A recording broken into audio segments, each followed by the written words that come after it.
제주도민 여러분, 제가 저번 대선 때도 이 자리에서 말씀을 드렸던 것 같은데 제주도가 좁은가 봐요. 예. 그래서 이게 많은 분들이 장소가 좁아서 함께하지 못하는 것 같아서 아쉽기는 합니다만 상황이 또 그런 것 같긴 합니다. 제주도는 참 정감 가는 섬이에요. 아름답죠. 전 세계에서 아마 제주도만큼 아름다운 섬을 저는 보지 못한 것 같아요. 정말로 아름다운 섬입니다. 그런데 이 아름다운 섬에 가슴 아픈 사연이 있죠. 지금은 정말로 아름다운 그리고 희망이 있는 그런 섬처럼 보이지만 이 땅 속에는 한을 품고 묻힌 많은 사람들이 있죠. 같은 날 제사를 지내는 동네가 많다면서요. 그 얼마나 가슴 아픈 사연이겠습니까?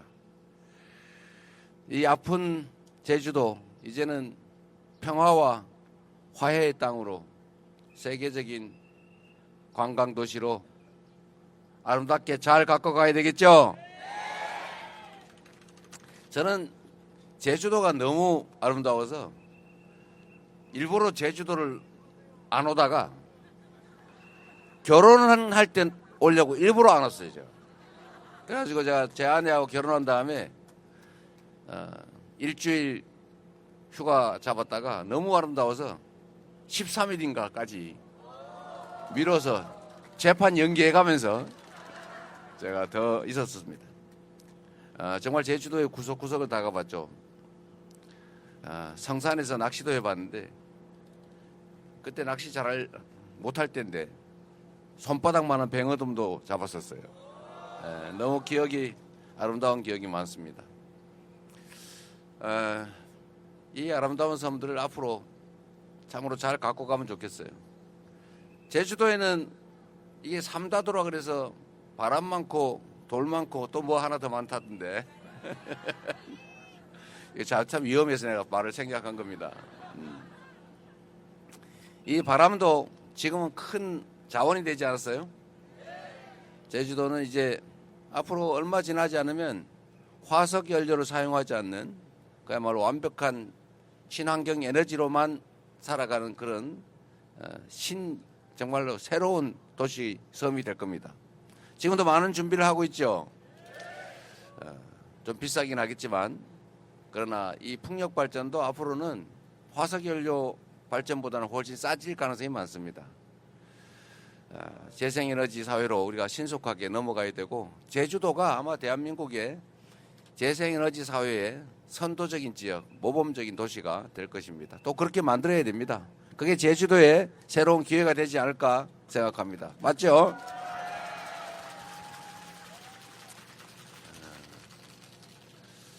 아, 4.3 얘기를 안 할 수가 없는데 제가 거의 매년 4.3 기념일에 제주를 방문했습니다. 내년에는 대통령이 돼서 방문했으면 좋겠어요.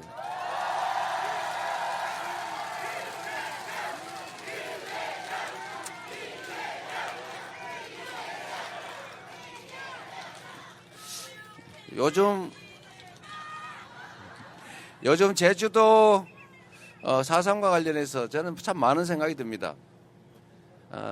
지금 대한민국을 빛낸 노벨 문학상을 수상한 한강 작가가 한 말이 참 유행하지 않습니까? 특히 지금 이번 대선이 작년 12월 3일에 그 내란 친위 군사 쿠데타 비상계엄 때문에 사실은 대통령이 파면되고 치러지는 선거입니다. 이 한강 작가가 한 얘기 중에 과거가 미래를 도울 수 있는가? 과거가 현재를 도울 수 있는가? 죽은 자가 산 자를 구할 수 있는가? 이런 의문을 가졌다고 하지 않습니까? 저는 이게 역사적 진실이라고 생각해요. 우리는 인과응보, 업보 이런 얘기를 많이 쓰지 않습니까? 제주 4.3은 우리나라 최초의 계엄 비상계엄으로 제주도민의 10분의 1이 학살당한 사건이죠. 저는 그 구체적 장면들을 또는 그 광경들을 설명을 들을 때마다 정말로 끔찍해요. 어떻게 인간에게 그렇게 잔인할 수 있는가?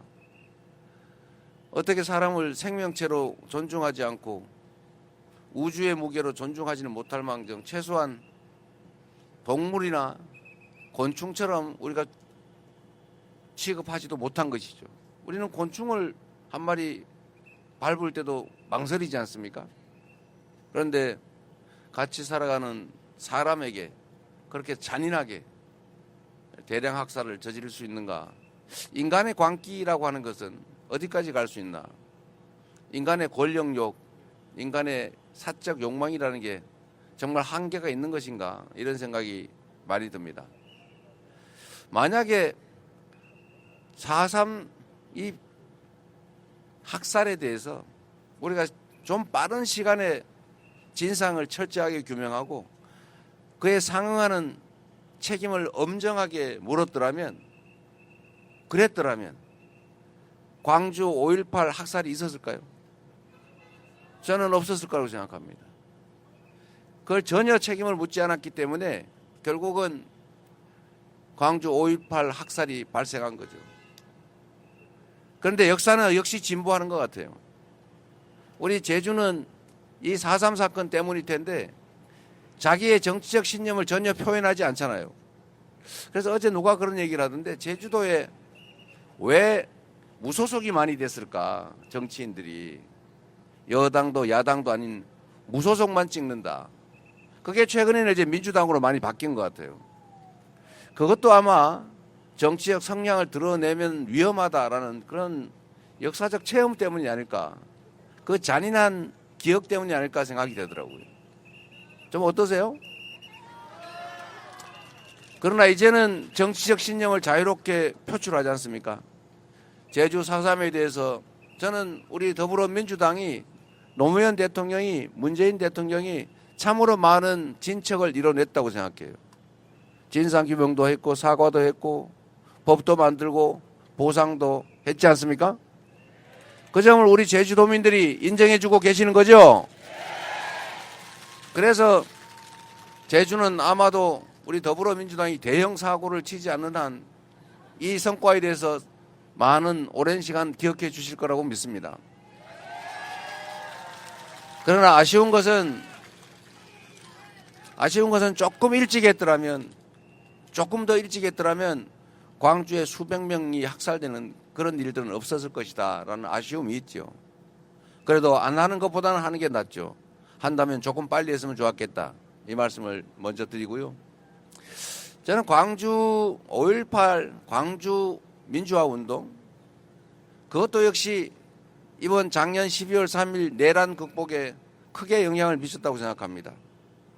물론 광주 5.18 민주화운동에 대해서도 아주 오랜 동안 그 진실이 감춰졌고 그에 속은 저 같은 사람도 광주 그 억울한 희생자들을 폭도로 가해자로 생각했고 그래서 2차 가해 비난을 했지 않습니까?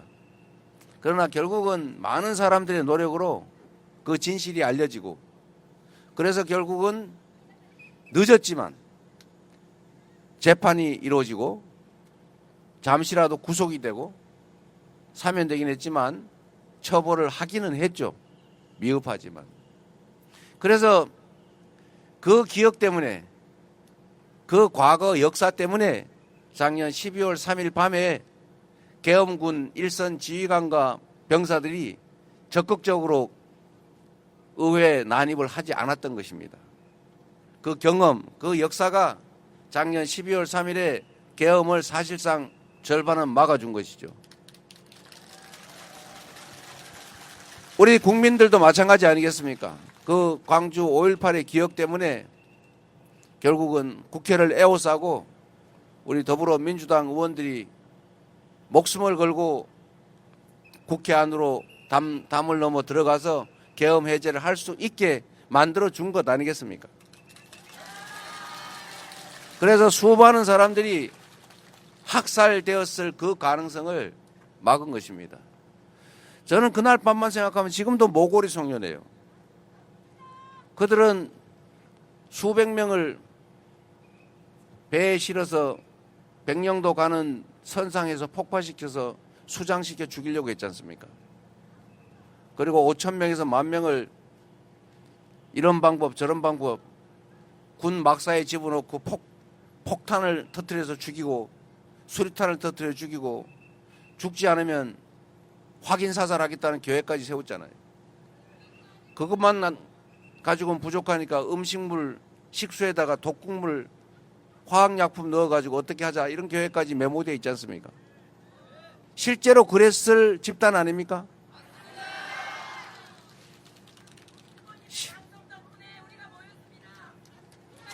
여러분 덕분에 막았습니다.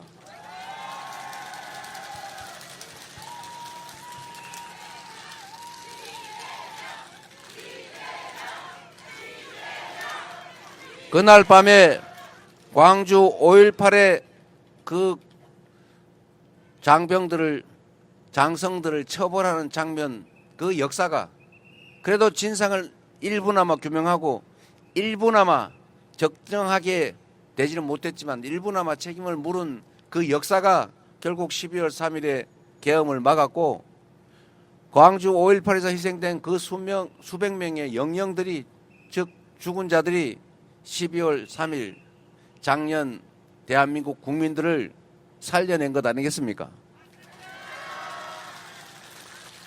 그래서 여러분 지금 우리가 살아가는 이 장면도 대한민국 역사의 일부입니다. 지금 이 순간에 우리의 행동, 선택, 판단, 실천이 우리의 미래들에게 우리 미래의 대한민국 국민들의 목숨을 살릴 수도 있고 죽일 수도 있고 그 미래의 대한민국을 망칠 수도 있고 흥하게 할 수도 있는 것입니다. 이번 6월 3일 대한민국 대통령 선거는 작년 12월 3일에 시작된 세 번째 제주 4.3을 청산하는 과정입니다. 확실하게 진압하고 확실하게 책임을 묻고 진상을 철저히 규명해서 엄정하게 국민이 살아있음을 이 나라 주인이 국민임을 국가의 어떤 권력도 어떤 권력자도 국민을 배반해서는 살아남을 수 없다는 것을 확실하게 보여줘야 하지 않겠습니까?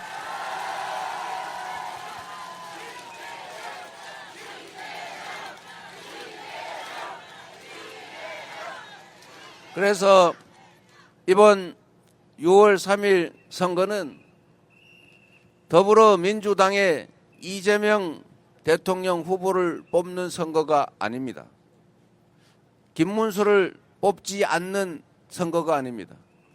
이번 6월 3일 선거는 대한민국이 흥할 것이냐 망할 것이냐 4.3이 5.18이 다시 재발되는 그런 사회로 갈 것이냐 다시는 국민이 맡긴 총칼로 국민을 죽이려는 또는 죽이는 그런 일이 없는 진정한 민주공화국으로 갈 것이냐에 바로 분기점 역사적 분수령입니다.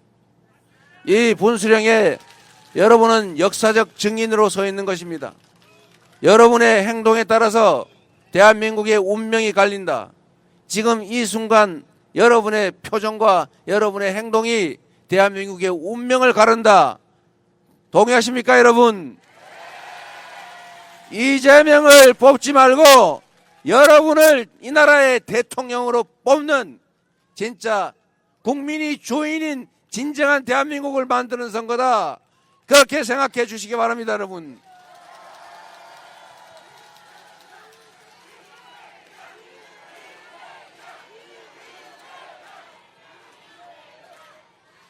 그래서 여러분 제가 지금껏 여러 차례 약속드렸고 지금은 시도했다 실패한 꼭 해야 될 일을 한 가지 말씀드리겠습니다.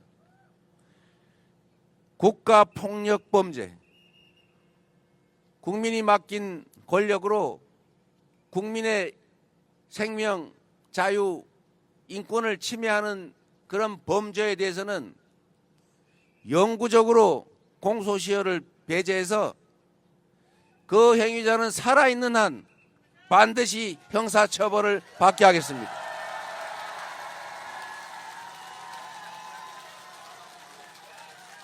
그리고 그에 더해서 민사 손해배상 시효도 제한해서 그 국가폭력 범죄자가 재산을 물려준 범위 내에서는 그 후손들조차도 끝까지 책임지도록 하겠습니다.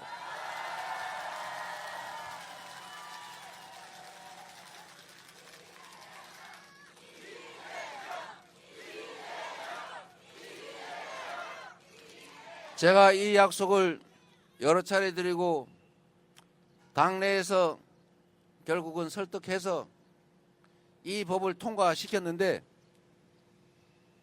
이 대통령 권한 대행 체제에서 거부당했습니다. 우리는 한 번 실패했다고 포기하지 않습니다.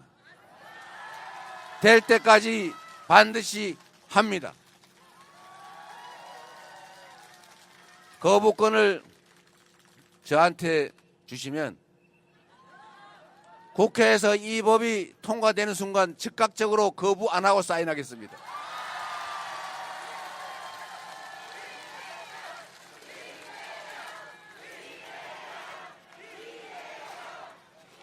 이거는 사감이 아니라 보복 감정이 아니라 한 생명이 우주의 무게를 가진 고귀한 존재인데 누군가의 그 하찮은 욕망, 권력욕, 재산욕, 물욕 때문에 누군가의 우주를, 한 가족을, 한 사회를 파괴하는 그런 반인륜적인 그런 행위는 절대로 이 대한민국에 다시는 벌어지지 않게 하기 위한 그런 조치 절대로 잊지 않고 가장 빠르게 해내도록 하겠습니다.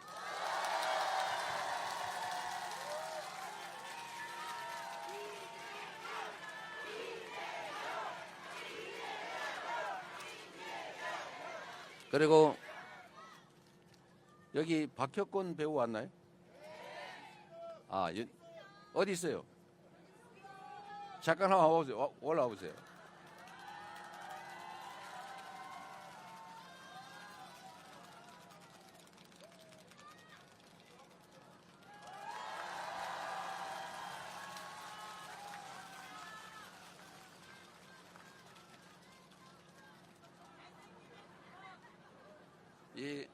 제가 이 박혁권 배우를 각별히 여러분한테 한번 말씀드린 이유가 있어요.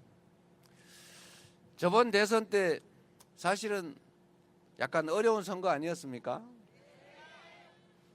저는 이길 수 있는 선거였는데 제가 부족하고 우리 당도 부족하고 그리고 가짜 뉴스에 속아서 결국은 졌다고 생각해요.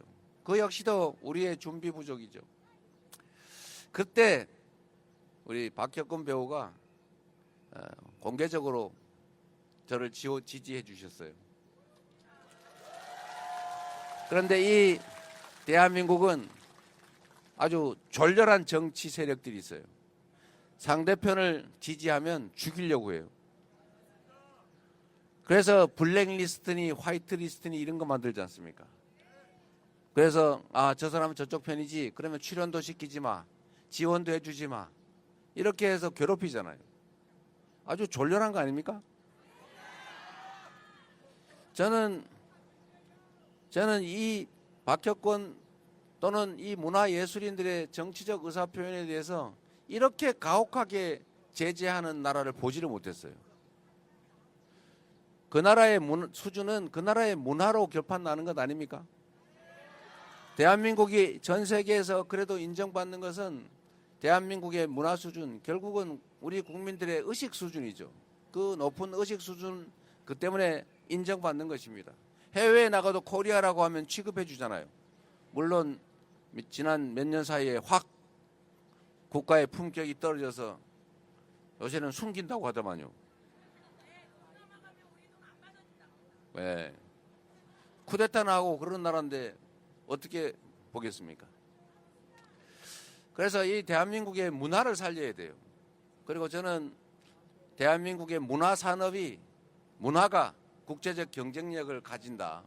우리의 미래가 문화에 있다. 이렇게 생각해요. 어떻습니까, 여러분? 제가 안 그래도 제주도를 좋아하는데 폭삭 속았수다 그거 보다가 저 처음에 한두 편만 보고 아는 척 하려고 그랬는데 중간에 못 끊고 밤새 가면서 끝까지 봤어요. 제가 그러면서 그걸 알게 됐죠. 얼마나 토속적입니까? 가장 한국적이고 가부장 문화, 이게 다른 나라에는 잘 없는 문화잖아요.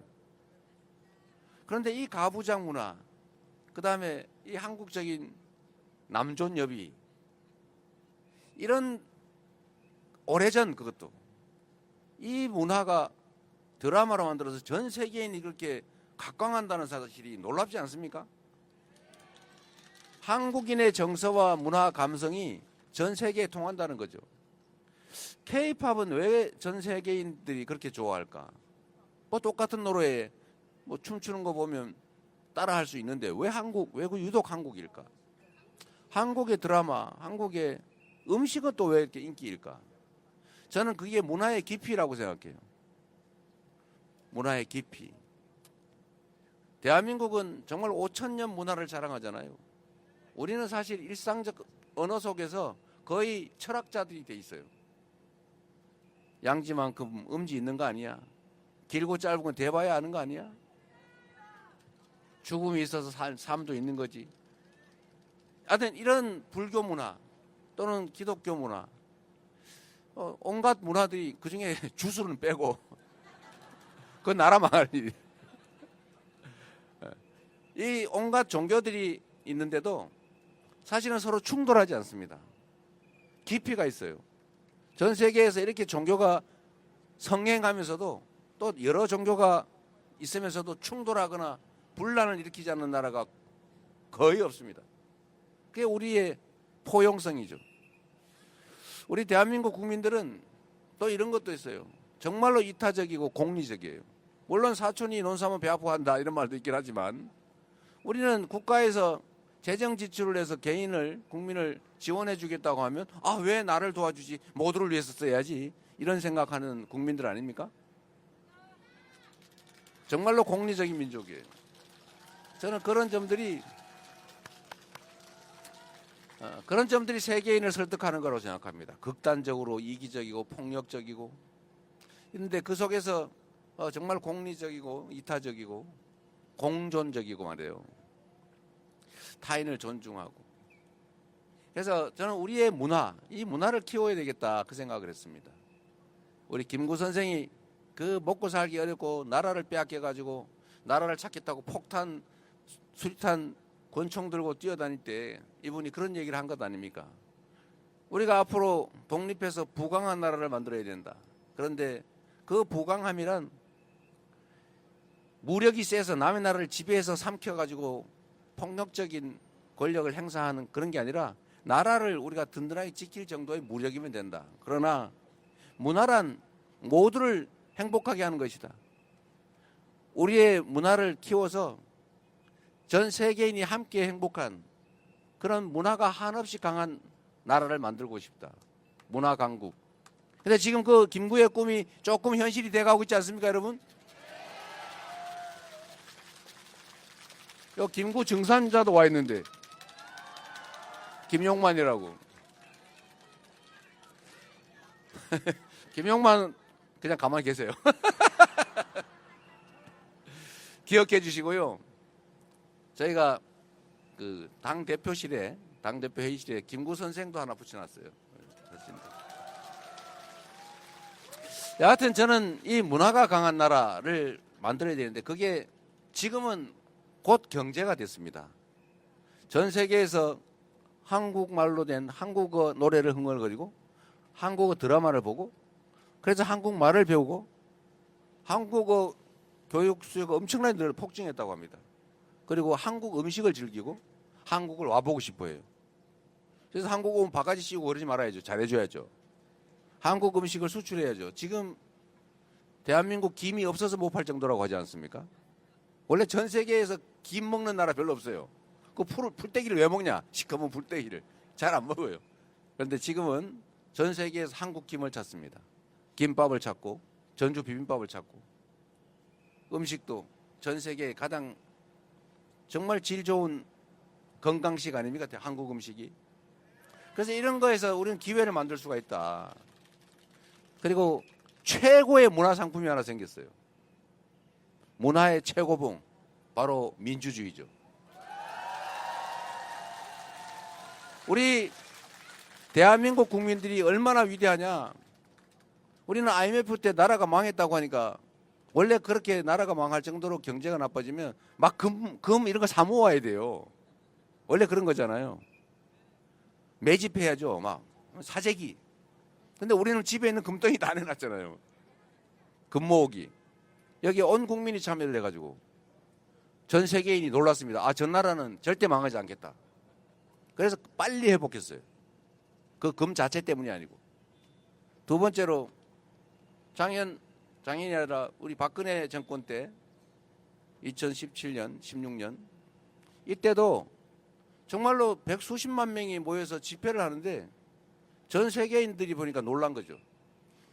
전 세계에서 보통 몇만 명이 모여서 집회가 벌어지면, 시위가 벌어지면 딱 두 번째 떠오르는 장면이 있죠. 연기. 어디 불 지르고 두드려 부시고 싸우고 누가 다치고 죽고 뺏기고 약탈하고. 이게 전 세계적인 모습인데 대한민국은 백수십만이 막 200만이 모여서 집회를 해도 지나고 나면 깨끗해요. 누구 하나 꼬집 폈다는 사람, 핥혔다는 사람이 없어요. 유리창 하나 깨지지 않아요. 이 위대한 국민들 아닙니까? 그리고 한 번이 아니고 두 번씩이나 지금 8년 만에 또 현실 권력을 총과 군대를 동원한 그 현실의 권력이 일으킨 군사 쿠데타, 친위 군사 쿠데타를 정말 빛으로 제압하고 진압하고 있지 않습니까? 이 위대한 국민들이에요. 전 세계인들이 작년 12월 3일 밤에 놀랬죠. 잘 나가던 대한민국이 전 세계에서 해방된 국가 중에, 식민지에서 독립한 나라 중에 소위 산업화, 먹고 살만해지고 경제적으로 성공하고 거기다가 민주화까지 성공한 나라가 대한민국밖에 없어요. 아마 전무후무할 것입니다. 앞으로도 쉽지 않을 거라고 해요. 그런 위대한 나라인데 아니 무슨 군사 쿠데타냐? 저 나라 이제 망했구나 이제. 아 이거 잘 나가는 것 같아. 어째 이상하다 했어. 잘 살다가 군사 쿠데타로, 독재로, 사법 쿠데타 때문에 완전히 망해서 후진국 전락한 나라 많지요. 남미, 아시아 이런 많습니다. 대한민국도 아 그 전철을 따르는구나 라고 해서 실망하고 이제 어떻게 한국에서 철수할까? 한국을 대체해서 우리가 어떻게 먹고 살까? 이런 연구를 하고 있는데 갑자기 어디선가 빛이 나타나가지고 반짝반짝하는 걸 들고 온 동네 사람이 모여서 그거를 다 제압을 해버린 거 아닙니까? 장갑차를 맞고 총구를 잡고 유튜브로 막 찍으면서 너의 얼굴 국민들 다 알게 됐다. 군인들이 얼굴 찍으니까 얼마나 무서웠겠어요. 다 가리긴 했는데 눈은 보이잖아요. 어쨌든 이런 국민들의 행동, 실천 때문에 결국 절대 거의 실패하지 않는다는 99.99% 성공한다는 현 권력자의 친위 군사 쿠데타가 실패한 것입니다. 여러분. 바로 여러분이 해낸 거죠. 우리가 해낸 것입니다. 대한민국 국민이 해낸 거죠.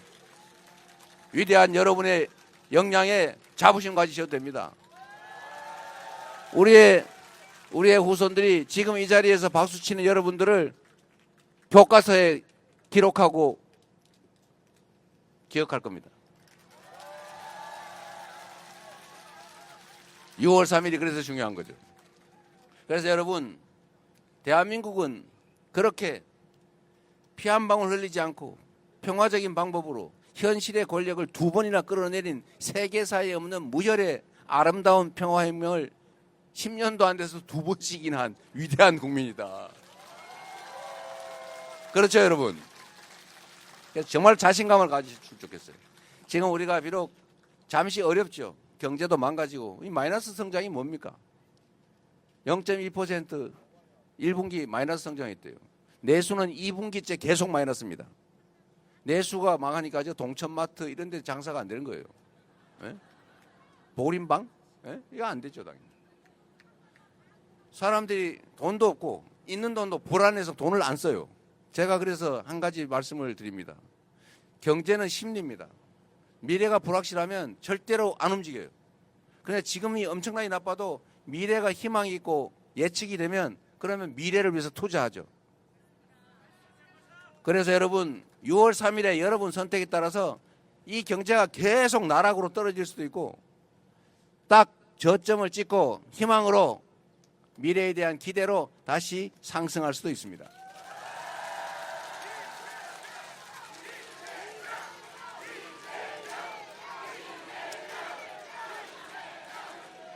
우리는 이 현실의 지금 당장의 어려움을 6월 3일을 기점으로 반드시 이겨낼 것입니다.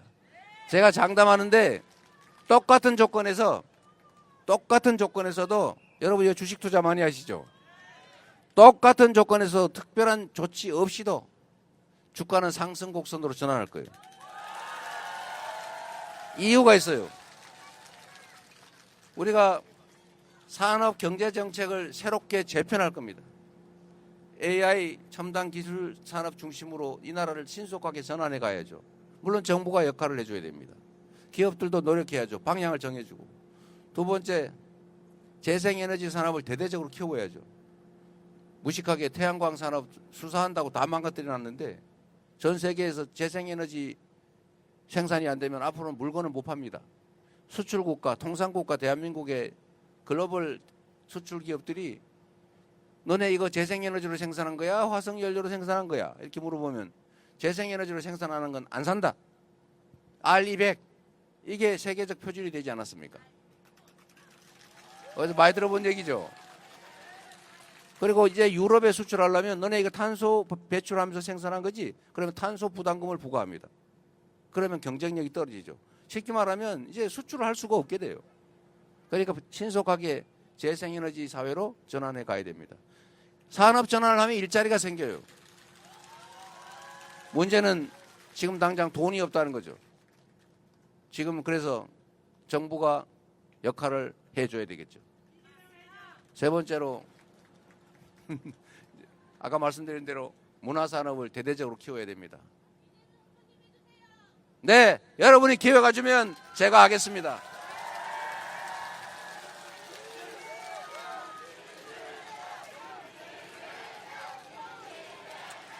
그리고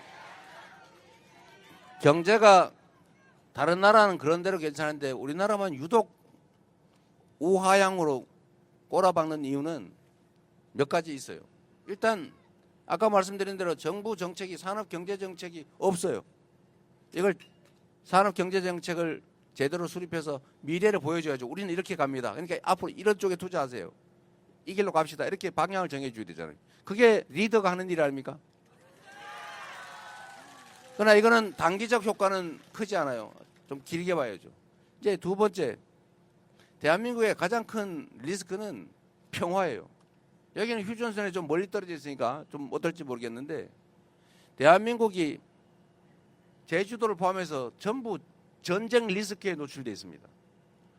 전 세계에서 군사 밀도가 가장 높아요. 아직도 여전히 법률적으로는 전쟁 중입니다. 휴전 중이죠. 정전 중. 그런데 북한과 너무 지나치게 강대강 대치 전략을 취하는 바람에 사회가 너무 나빠졌어요. 그래서 전 세계가 저 동네가 언젠가는 군사적으로 충돌하겠구나. 저 전쟁이 날 가능성이 있네. 라고 하는 것 때문에 한반도에 대한 투자를 망설이게 됩니다. 기존 투자도 빼게 되죠. 이 한반도의 평화 리스크를 줄여야 돼요. 즉 남북 관계를 평화적으로 개선해 나가야 됩니다. 이것도 시간이 많이 필요하겠죠. 그러나 단기적으로 당장 효과 있는 건 있어요. 시장이 공정하면 투자하겠죠. 그런데 시장이 불공정하면 내가 주식을 샀는데 아니 이 주식을 어떤 친구가 주가 조작을 해요. 막 부담 그러니까 바로 김건희 떠올라요. 그리고 불공정하게 누군가는 대량 공매도를 막 해버려요. 그러니까 이게 균형이 안 맞다. 주가 조작해도 힘세면 다 봐주더라. 전 세계에 광고를 했잖아요. 대통령 부인이 주가 조작에 연루됐다는데 저기는 힘세면 처벌이 안 되네. 이렇게 시장에 대한 불신, 시장이 투명하고 공정해야 되는데 불공정하다고 믿어지면 누가 그 시장에 주식을 사겠습니까? 그러니까 우리 젊은이들이 그렇게 얘기하잖아요. 국장 탈출은 지능순 이러면서 미국에 투자하잖아요. 그거 젊은이들 잘못이 아니죠. 국내 시장을 못 믿겠는데. 그러나 이 문제는, 이 시장의 불공정성 문제는 6월 3일 선거가 끝나는 순간에 해결이 됩니다.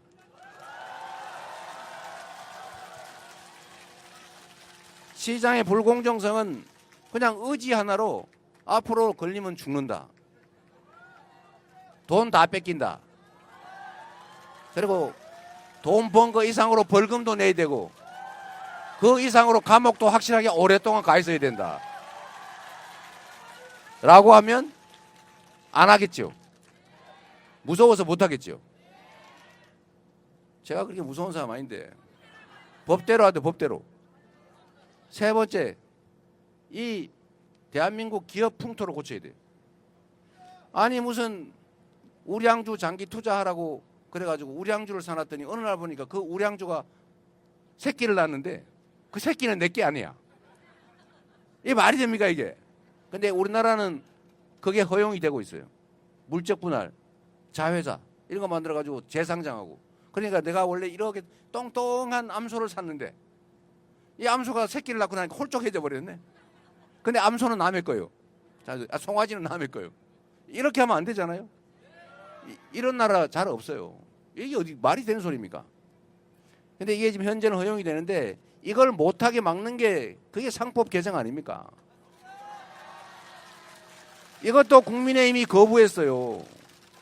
근데 더 재밌는 거는 내가 흉 한번 봐야지.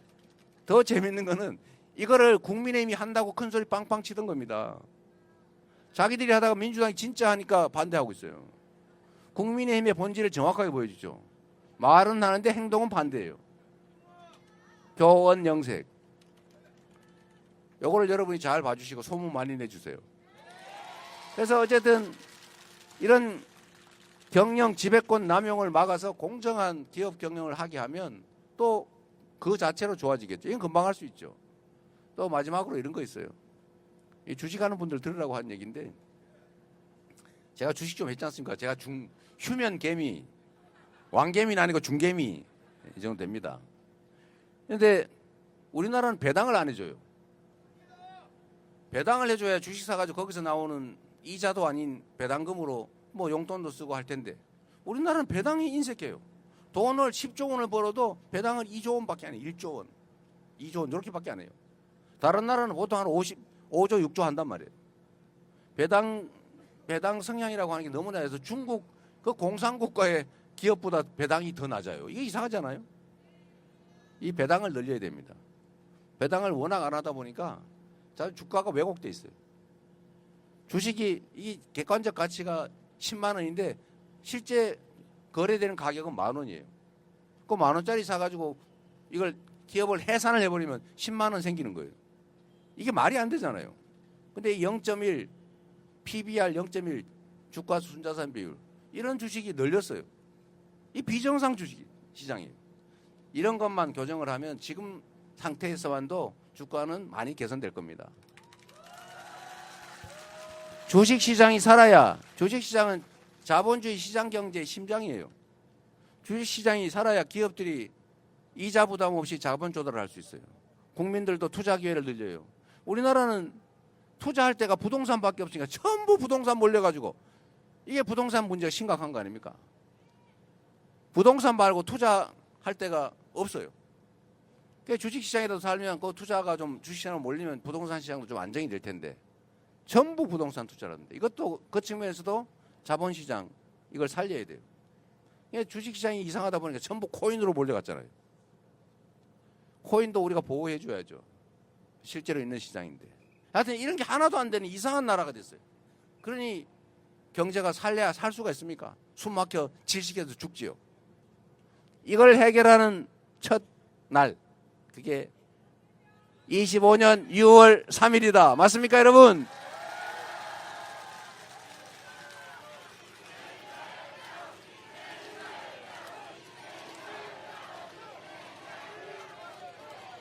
그리고 제주도에 여러 의원들 계시잖아요. 국회의원도 그렇고 시장, 도지사, 시장은 없군요, 여긴. 도지사, 도의원, 대통령까지. 이 사람들은 누가 생각하는 것처럼 지배자들이 아닙니다.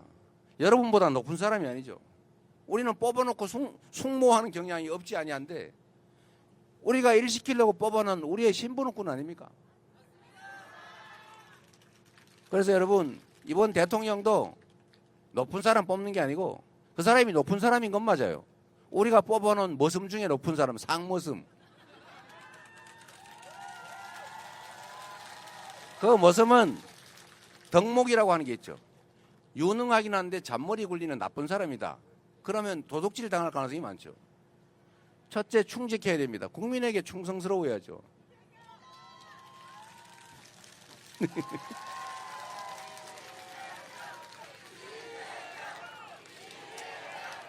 그리고 그가 국민에게 충직한 일꾼인지는 알 수가 없죠. 말이야 다 번들하게 하잖아요. 지금 다른 후보들도 다 똑같이 얘기해요. 그런데 어떻게 판단하느냐? 살아온 과정을 봐야죠. 그의 과거는 그의 미래의 거울이다. 맞습니까? 약속을 지킬지 안 지킬지는 과거의 공약을 제대로 지켰냐 안 지켰냐 보면 알죠. 제가 공약 잘 지키기로 유명하지 않습니까?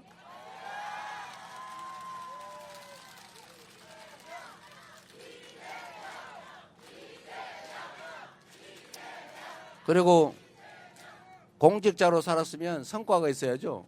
저는 성남을 전국의 제1도시로 바꿨어요. 경기도를 전국에서 가장 평가 높은 도로 바꿨어요. 민주당을 새로운 민주당으로 유능하고 이기는 민주당으로 만들었습니다. 나라도 저에게 맡겨주시면 여러분이 결코 실망하지 않을 새로운 대한민국으로 만들어 보답드리겠습니다.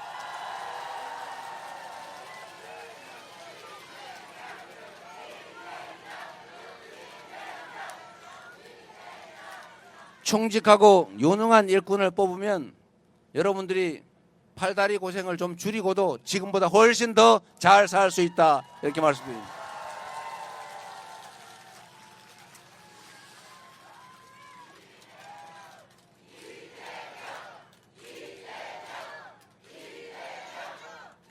그리고 여러분, 마지막으로 진짜 마지막으로 우리 캠프에서 엄명히 떨어졌어요. 길게 하지 말라고.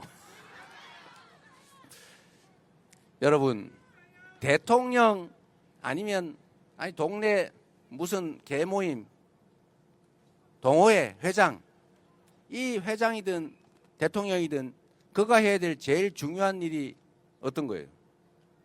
그 동호회 모임 안 깨지게 하는 거죠. 동호회 모임이 회원도 좀 늘고 회원끼리 서로 사이좋게 서로 협조하고 서로 힘이 되고 의지되도록 해야 되는 게 그게 회장 할 일 아닙니까? 대한민국 대통령도 똑같아요. 대한민국 대통령의 제1의 책무는 국민을 통합시키는 겁니다. 편갈라 싸우게 하면 아이고 그러지 마세요 말리고, 또 옛날에 내 선거를 도와준 내 편이라도 아이고 우리 거 많이 챙겨주세요, 저쪽은 뺏어주세요 이러면 아 왜 그러세요, 이제는 다 한 식구 아닙니까? 이렇게 말할 수 있어야죠. 여러분, 전쟁과 정치의 차이를 아시죠? 전쟁은 죽이는 거예요. 이기면 싹 다 가지는 거고 진쪽 싹 다 제거하는 겁니다. 그런데 정치는 전쟁이 아니에요. 정치는 존중하는 겁니다. 같이 사는 거예요. 그런데 한쪽 편이 되는 건 불가피하죠. 왜냐하면 경쟁을 하니까. 대통령이 되기 전까지는 한쪽 편을 들겠죠. 한쪽 편을 대표해서 대통령이 됩니다만 대통령이 된 순간에는 한쪽 편을 드는 게 아니라 전체를 대표해야 되는 것입니다. 그래서 전쟁에서 이겨서 점령하는 것하고 선거에서 이겨서 전체를 대표하는 건 완전히 다른 거죠. 그런데 안타깝게도 지금 이 정치와 전쟁을 구별 못하는 집단이 있어요. 지금까지도 그랬고, 자기가 이기면 전부 다 갖고 나머지는 다 뺏는다. 그리고 존재 자체를 없애버린다. 죽이려고 하잖아요. 그렇게 하면 안 되죠. 우리 공동체가 사람이 모여 사는 이유는 똑같아서 모여 사는 게 아닙니다. 어떻게 똑같아요? 저 코 크신 분, 저 코 낮으신 분, 머리 긴 분, 짧은 분, 인상이 이런 분, 저런 분, 생각이 이런 생각, 저런 생각, 파란 생각, 빨간 생각, 출신 어느 지역, 서귀포, 애월 다 다르죠. 다 다른 이 사람들이 생각도 다르지만 이해관계도 달라요. 한 사람은 동쪽으로 가자고, 한 사람은 서쪽 가자고, 어떤 사람은 북쪽 가자 그러고 이렇게 충돌한단 말입니다. 자원이 5개밖에 없는데 10명이서 서로 막 나눠 가지려고 해요. 이럴 때 이걸 어떻게 조정할 것이냐를 정하는 게 정치죠. 그리고 이해관계인들은 다투게 돼서 가만 놔두면 죽을 때까지 싸우겠죠. 그래서 죽을 때까지 싸우지 말고 합리적인 선에서 정리하기 위해서 있는 것이 바로 정치고 행정 아닙니까? 그걸 합리적으로 잘 배분하라고 그 권한을 부여하는 거잖아요. 그게 권력이죠. 정치란 그 사회의 자원을 배분할 권한을 어떻게 가질 것이냐, 누가 가질 것이냐, 어떻게 나눌 것이냐를 정하는 거죠. 그러니까 대통령이 됐다고 해서 야 우리 편 다 모여, 빨간색 다 모여, 파란색 다 죽이자. 이거는 정치가 아니죠. 이거는 점령이고 이건 전쟁이죠. 이렇게 하면 그러면 반 제거했어요. 그 다음에 또 그 안에서 경쟁이 벌어지겠죠. 또 반 제거해야지. 그러다 뭐가 남습니까? 자기 혼자 남겠죠. 자기 혼자 남아요. 결국 죽겠지. 이렇게 되면 절대로 안 되는 거죠. 그래서 대통령이라고 하는 것은 통자는 통치가 아니고요. 통합. 이겁니다. 크게 통합하는 사람. 그리고 여러분 막 싸워가지고 서로 뺏고 찍고 하면요 시너지가 안 나요. 똑같은 것도 적절히 나누고 협력하면 시너지라고 한 게 있지 않습니까? 다르다고 해서 틀린 게 아니죠. 이 다름을 인정하고 역할도 인정하고 100%다 가지려고 하지 말고 51%만 갖고 그리고 성과를 내서 결과를 증명하고 다시 선택받고 이게 합리적인 정치 과정 아니겠습니까?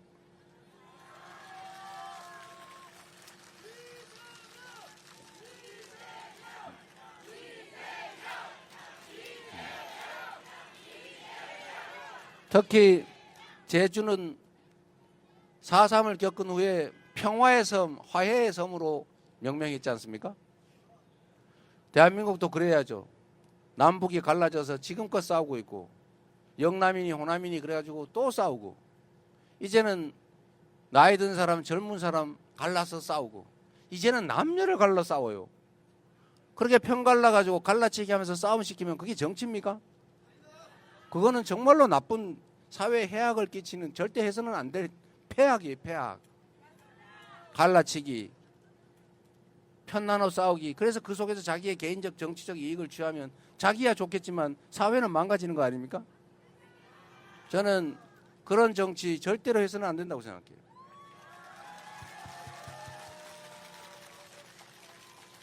그래서 6월 3일부터는 우리가 작은 차이를 넘어서서 이 위대한 우리 대한민국 국민들의 저력을 한데 모아서 더 나은 세상을 향해서 우리 손잡고 함께 꿋꿋하게 나아갑시다, 여러분.